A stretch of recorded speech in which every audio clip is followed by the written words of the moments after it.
audience. They're here. That's our picture. Okay, so my name is Alyssa, and today I would like you to imagine that you are on a safari ride in the middle of South Africa. There's giraffes eating in the trees, and there's lions basking in the sun. How warm is it? I'm not staying. Very warm. It's perfect temperature. Now imagine that you are in Egypt looking at the Great Pyramid. It's hot and the desert wind is on your face.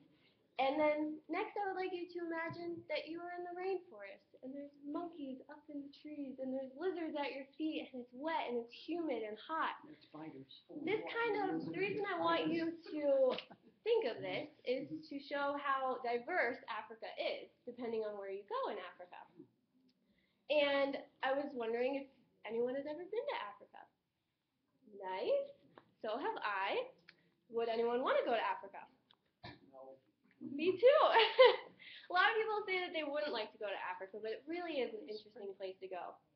And it depends on which part you go to. The landscape in Africa is extremely diverse, depending on where you go, like I said. The north is very hot and dry, like the Sahara Desert. And that's like what we're pictured with Egypt and the Great Pyramids. The middle of Africa is very wet and humid, like the rainforest, like we said. And the southern is full of grassland, with a lot of grassland grazing animals. And that's where I went to Africa. It has a very timid climate down there. According to worldatlas.com, there are 53 different countries in Africa, in the continent of Africa, which kind of shows you how huge Africa really is. Very expansive. However, even though it is the second largest continent in the world, it only accounts for 14% of the population. So it kind of shows you it's not very populous. Also, just a fun fact, it includes the Nile River, which is the longest river in the world, I'm sure you all know, and that is 4,285 miles long. Wow.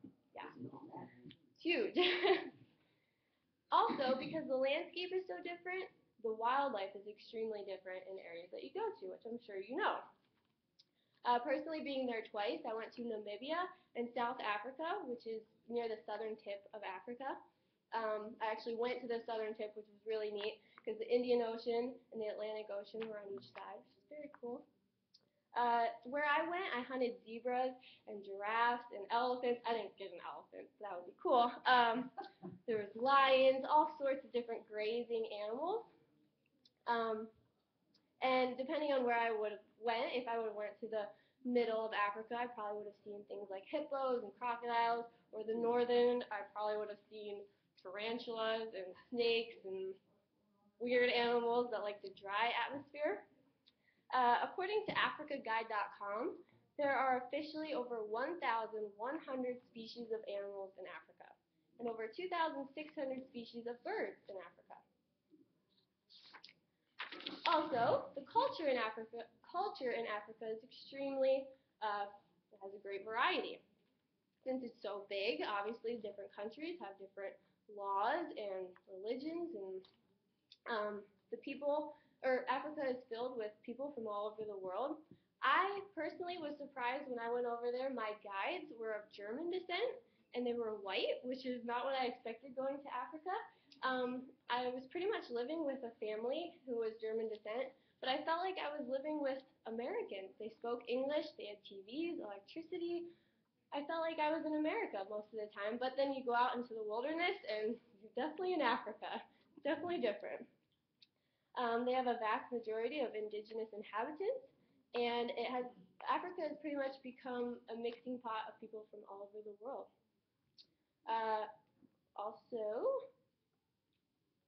My trackers in Africa, they were tribal people, which is usually what you expect to see when you go to Africa.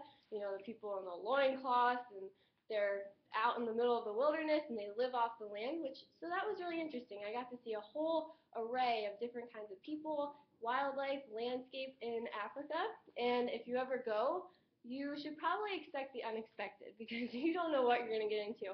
It is a great country, but you kind of have to expect the unexpected. And thank you. That is my speech about Africa. And I brought some pictures. Why did you go? When did I go? Why? Why? Hunting. My Both family. times? Yep, both times we went hunting. Different kinds of animals.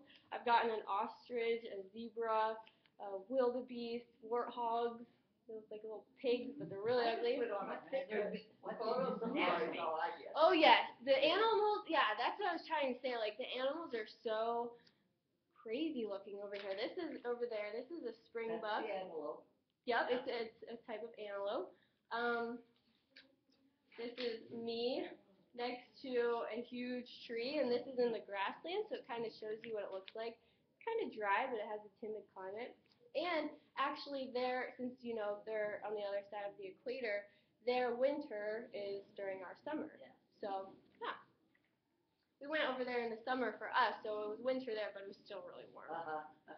This is my sister and I. This is in Cape Town, South Africa, which is near the southern tip. And I thought it was so interesting that they have such beautiful oceans, and it's so not what I expected at all. It's beautiful. Lots of sharks there. This is a zebra and an impala. Kind of hard to see the impala, but it's kind of like a deer-looking thing. And that is pretty much it. So thank you so much for listening to my speech. And here's my audience again, just to show that they're still there. Thank you everyone for coming.